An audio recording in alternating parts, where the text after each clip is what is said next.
when I think about real decisions in my career that have fundamentally changed my life, there really was one. And that was in January of 2010.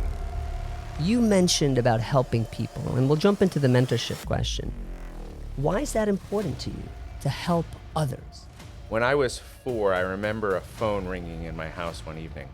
My mother answered it. I saw her face. I saw her started to cry. I remember getting in the car. I remember the pajamas I was wearing. If there was a time machine and Chad had the ability, the Dr. Chad Perlyn, the Dr. Perlyn had the ability to look back at a 15 or 18-year-old Chad, what advice, looking back now, would you tell your younger self? Great question. Welcome to Straight Talk with Dr. Erik. Hey everyone, and welcome back to Straight Talk with Dr. Erik. And I'm excited today to have with us Dr. Chad Perlyn. Dr. Perlyn, welcome to the show. Good morning. Thanks for having me. It's great to be here. It is. And I want to first tell the audience a little bit about Dr. Perlyn. So I'm going to look at my sheet here. Dr. Perlyn, you graduated with an MD with honors from the University of Miami Miller School of Medicine. Then you said, okay, I'm going to do residency. You did general surgery and plastic surgery, right? I remember my days as an intern for internal medicine residency. Surgery is tough. Then you escalated, took it to plastic surgery. Incredible. PhD in craniofacial molecular biology and an MBA from the University of Miami. So that's kind of like your educational background. A lot of people don't do that in 4 lifetimes, and this is in 1 lifetime. So incredible. From your professional career in 2009, you joined Nicholas Children's Hospital as a pediatric plastic surgeon. Said, hello, I'm just starting. Then escalated to medical director of surgical services, chairman of the ambulatory surgical center, and chief of plastic surgery. So again, there's a pattern there, right? As I'm looking at your quote unquote CV or resume of what you've accomplished. Led the development of opening and I say this, like the lotto guy, $180 million. Kenneth C. Griffin Surgical Center. Think about that. Someone is entrusted to develop an asset and also develop something that brings value to people, which cost $180 million. Incredible. Then you're president of Nicholas Children's Pediatric Specialist, where not only do you come in, but you grow the group by 50%, and you brought value to that organization through your actions. Most recently, and we're actually sitting in the incredible Alan B. Levan Innovation Center, the NSU Broward Innovation Center, you were appointed as an executive vice president and chief medical officer at Nova Southeastern by Dr. Moon. And I remember hearing Dr. Moon speak, and he said, my job is like a coach. I got to get the right players in, and then, they take care of it. He says that all the time. You are exactly right. Right? So that's incredible that he, and I know his stature, Cleveland Clinic, that he had entrusted, and the word trust is so important nowadays, for you to lead the organization as the executive vice president and the chief medical officer. And you were also named the dean of NSU's, I don't know how you have the time, Dr. Kiran C. Patel College of Allopathic Medicine, and you oversee the clinical activity of 8 colleges and NSU's health clinics.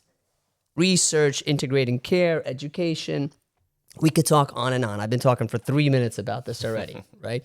So I think the first question that we'd love to ask is, how does a young boy growing up as a Chad, right, at 15, 18 years old, have the ambition, the drive, the courage to do all of these things? Because people are listening now and they're thinking, I want to be like Chad when I grow up. What does it take? How did you get into being so driven?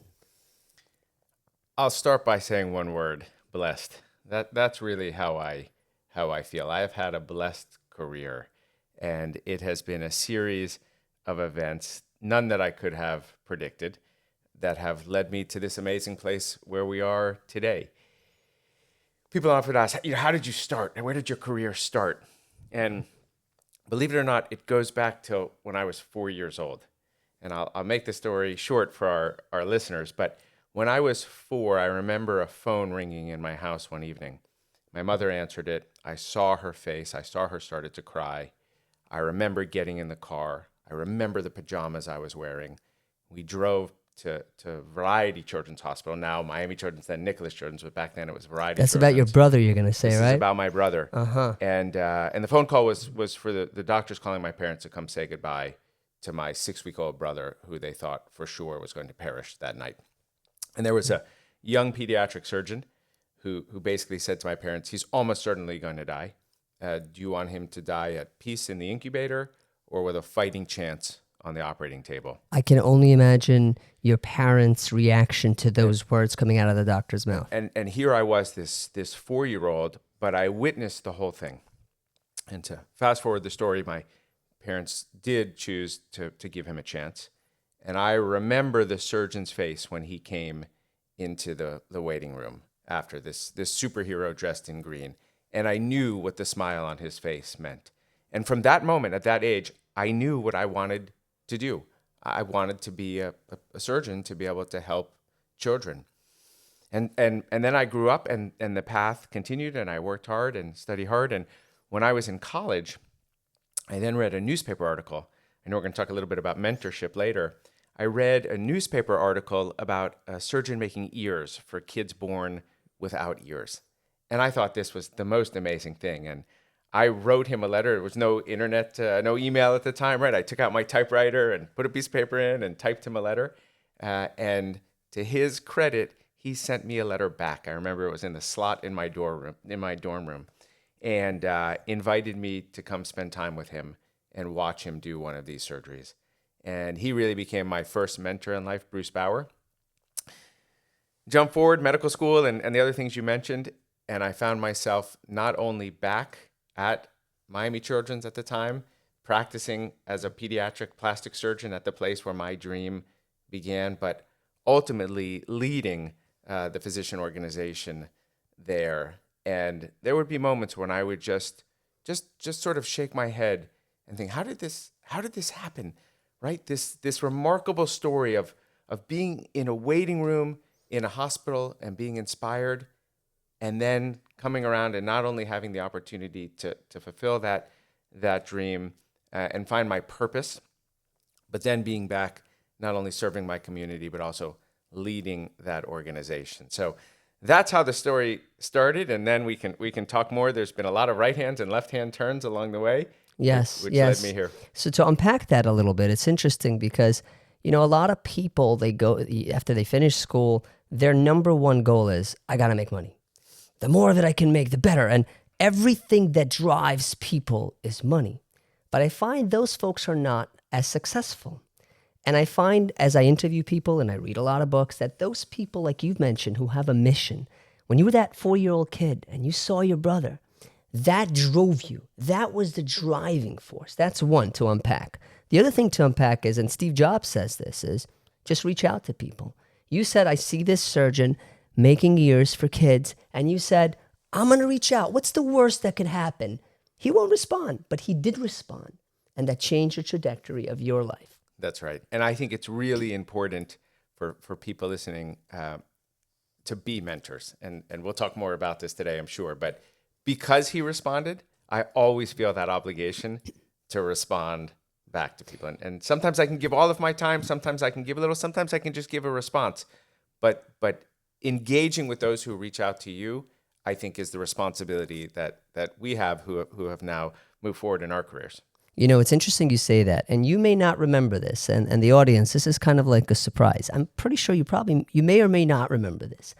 5 years ago, I moved to Florida, and I was a pretty big honcho in New York, had an exit of a company, did some big things. Came to Florida, I know nobody.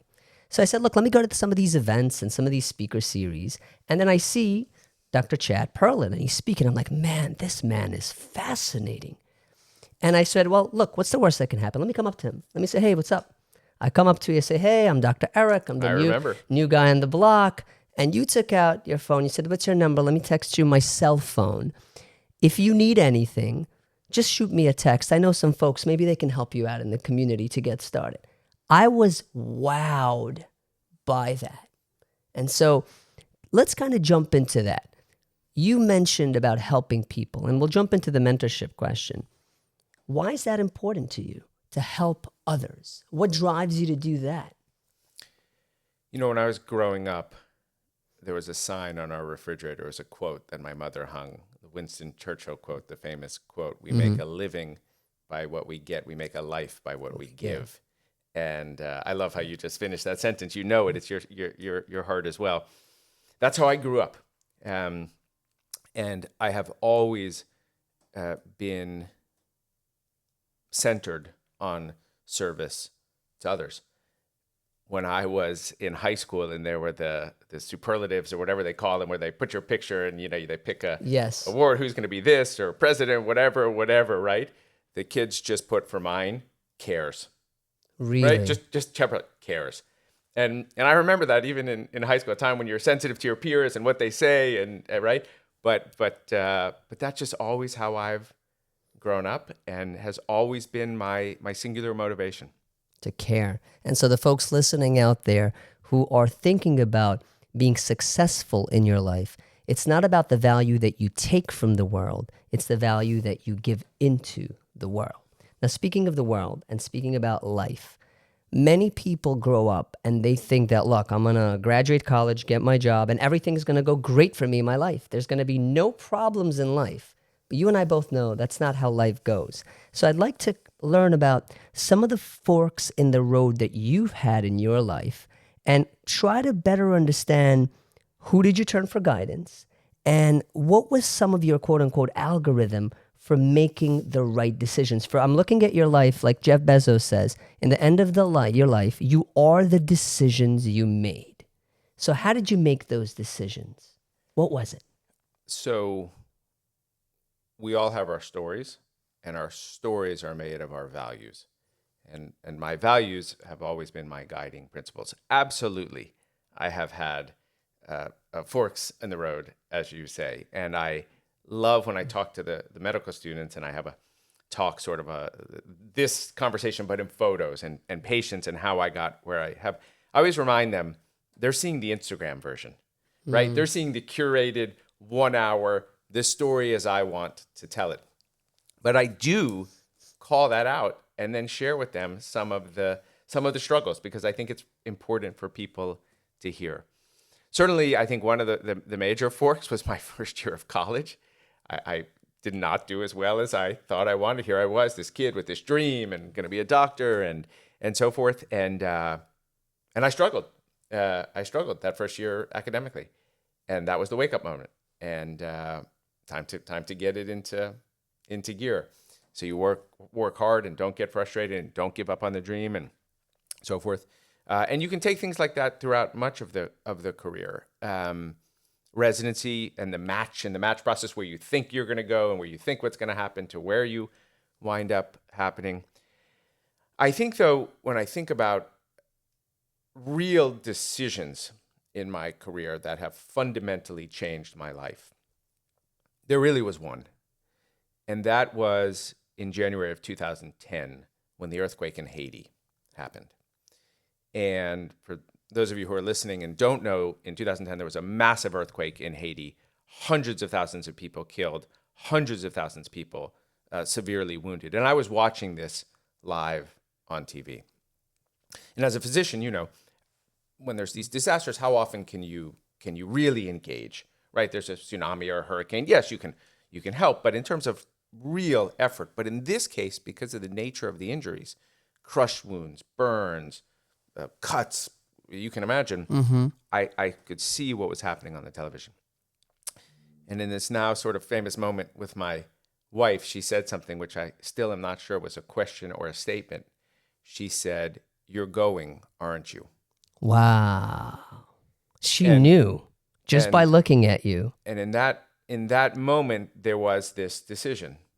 Do I volunteer? I was as green as they come as a surgeon. I had been out of my residency for 9 months. Do I go?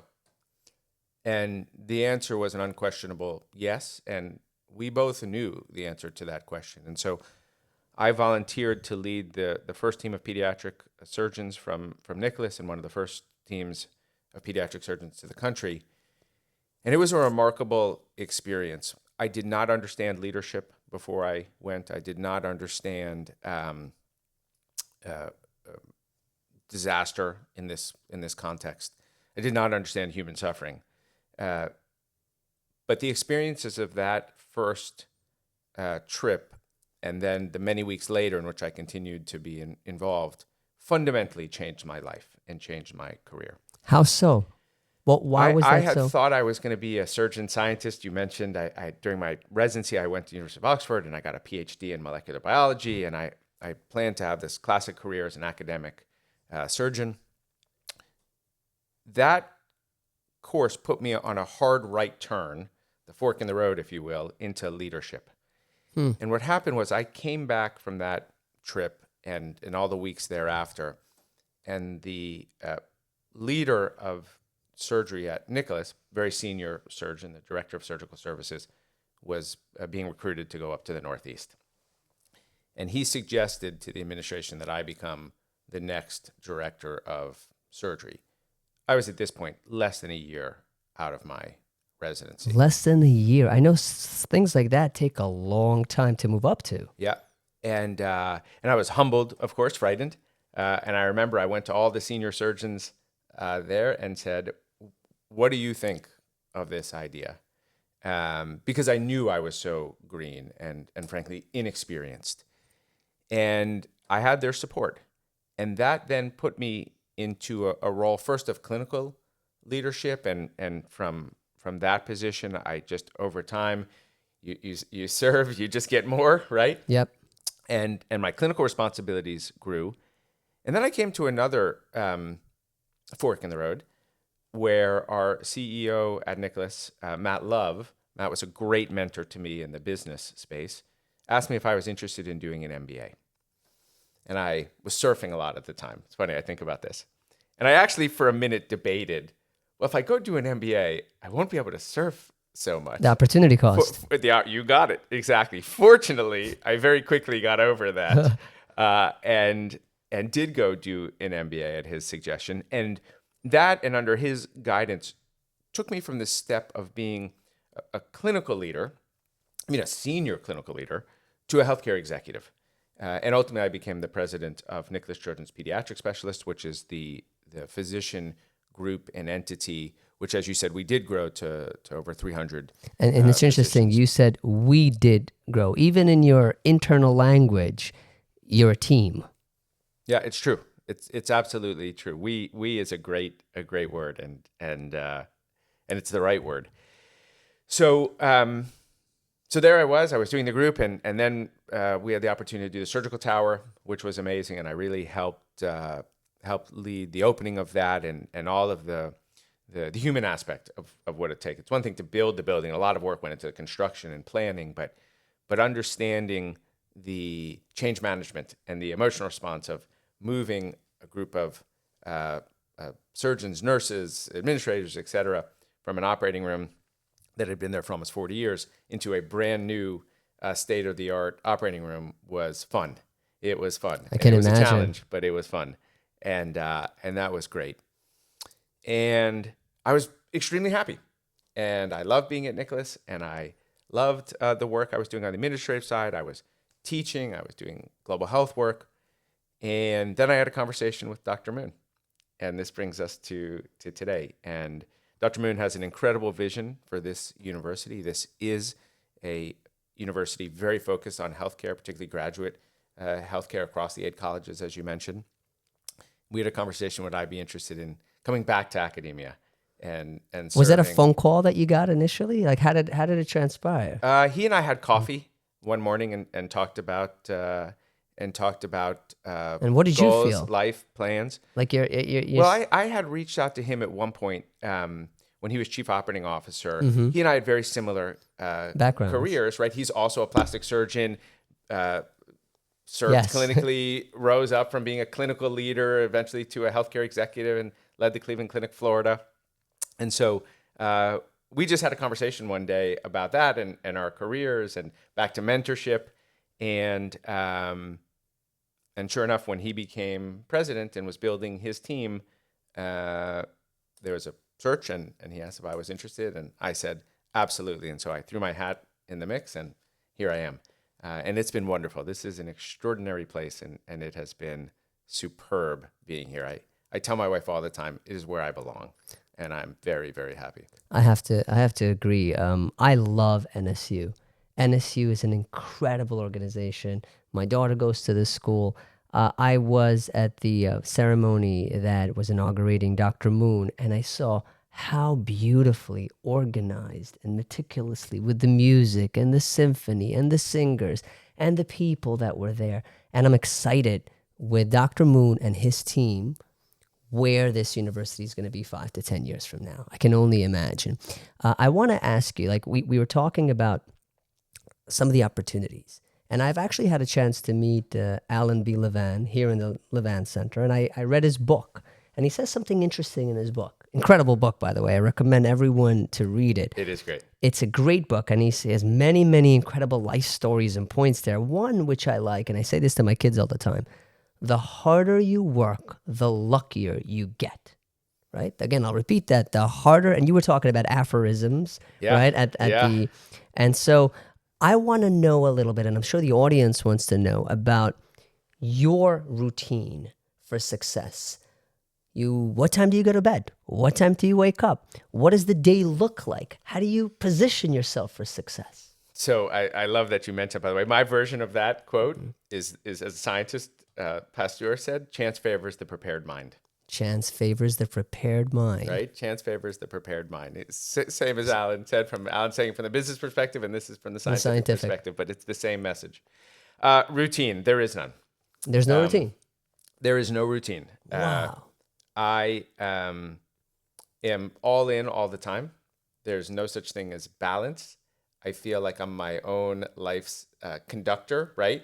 And the job is just to wave what part of Chad or the family needs more attention when, right? And the family being the collective family, my university family, the people it's all one family. I support, right? It's just waving the baton. I do think about things I do in a somewhat structured way, which I'll share. I wish I had a magic routine to share with the listeners. But I do have a sticky note on my desk, which maybe will help answer the question a little bit. And it's the number 3 and the letter H. And interestingly enough, I will share this evolved out of a conversation I had with a leadership coach I was working with for a while, who happened to be a Navy SEAL. So interesting that this message came out of that. And the number 3 in the letter H stands for 3 H's. Stay humble, stay helpful, and stay honest. And if I wake up and I come to work and I see that sticky note, and I knew that everything I do in that day, I may not make the right decisions. I may not make people happy. I may not execute on what I wanted to execute on. But if I know that in all my actions, I am helpful and humble and honest in doing it, I've done the best I can do. And at the end of the day, right, if I go home and the 3 H's were hit, right, it was a good day. And if it's not, then I look back at myself and say, what could I have done differently? Where could I have done better? And that's really my kind of guiding principle. Wow. And I like the last H. I think it's very important for the younger generation, the honesty. I used to have this thing with my kids when they were growing up. It was called the lesson of the day. And I have 6 children. So I'd have them around the table every morning. And Yossi knows this. Every morning I'd have them around the table. And I would read something and I would have the lesson of the day before they went to school. That's amazing. And I would ask, what does that mean to you? What does that mean to you? And one of the lessons was, sin is sweet in the beginning, but bitter in the end. Mm-hmm. And so that honesty in business is so important. And you said something incredible at the graduation ceremony, that you know in your gut when you feel that something is off or something is wrong. When in doubt, there is no doubt. When in doubt, there is no doubt. You had something. I would highly recommend people listen to your speech. There was a lot of life nuggets and pearls there, but that one touched me as well as far as honesty. So I'm so glad that you shared with our audience about that 3 H's and the last H of honesty. To finish off, I wanted to ask you, if there was a time machine And Chad had the ability, the Dr. Chad Perlyn, the Dr. Perlyn had the ability to look back at a 15 or 18-year-old Chad, not a doctor yet, didn't accomplish anything yet. And there's a space between those two, right? What advice, looking back now, would you tell your younger self, hey, don't do this, do that, don't do this. I've learned it the hard way. Great question. I think probably the best advice I would give myself is never pour the concrete until you know where the path will be. And I'll give you a visual. We're on a college campus, right? Pick any college campus, and you will see an architect or somebody came and planned what the path should be and poured the concrete. But if you look, there's often a footpath going through the grass to a better or different route that the students have figured out, right? Never pour the concrete until you know where the path will be. My career is entirely different today than how I thought it would be. Yes, I was, and I'll finish with that same word, blessed. I was blessed to really find a purpose and find my place in this world in a way that I could do good for it early, very early in my life. But I am not the person I thought today that I would have been, and that's because opportunities arise. Say yes to opportunities. The commencement speaker, the student before me that day, talked about that, which I thought was great. Say yes, explore, see where they're going to go. Don't be afraid to fail. Don't be committed to a path. I am not a surgeon scientist. I don't run a lab. Instead, I'm in a leadership role at a university. And it's been my path. But if I had pre-committed and stuck to what I absolutely thought was going to be, I wouldn't be where I am, and I wouldn't have had the amazing journey that this life has taken me on so far. And there's still a lot more willing Gabi, and we'll see where it goes next. That's incredible. You're so right that in life, the philosophy of a human being, it determines their path in life. So if someone's philosophy is, I'm set on this way, I've poured the concrete, as you've said correctly, they'll never evolve. They'll never change because they're so set in their vision, in their mind, and nothing else will change that. I remember what you said, something similar. You said there's these aphorisms, and one of them you've mentioned is measure twice and cut once, right? So kind of like, don't just jump in. Sure. And the last one, which I like what you said, was, in a way, and I'll paraphrase it, that the bleeding is going to stop either way. Yeah. There's two ways that it's going to stop. Either it's going to stop with, God forbid, the patient dying because you didn't do what you had to do, or it's going to stop with because you saved the patient. Right. And so I see the incredible work that you do in surgery, in leadership, in this university. And think about scalability, the number of lives that Dr. Moon, his administration, your team together is going to touch. How many students are going to go out there in the world, and how scalable and replicable and duplicable that is. That's incredible. That is the beauty, and it's what I refer to, and I'll explain it, particularly as physicians, Dr. Moon and I both, as the sacrifice. And the sacrifice, it's not about the sacrifice of being away from our families or those things. And I know I'll speak for both of us as not only physicians, surgeons, but plastic surgeons. Medicine is the greatest field in the world, in my opinion. Taking care of others is the most amazing thing. Being able to take care of others with your own two hands in a finite period of time. To me, it's the greatest purpose that exists. In many ways, as our careers changed and we did more leadership roles, you give up that love of taking care of patients directly. I know he for a long time, and I still do take care of patients, but nowhere near the size and the scale that we did when we were a surgeon, full-time practicing surgeon. But the gain of that sacrifice is you start to understand you only have a finite period of time to do that work. And if you instead can begin to focus on others and support others in their career and their career development. It doesn't have to be medicine.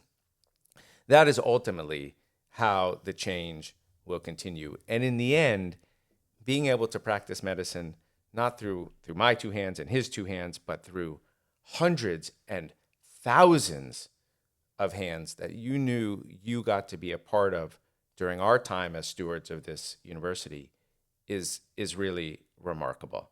And that is where the true joy comes. That's incredible. Dr. Perlyn, I want to thank you for being part of this podcast. Really, the scalability of this is, I'm sure there's someone listening out there right now who's going to take one or two things away from your words, from your experience, and that will change their life.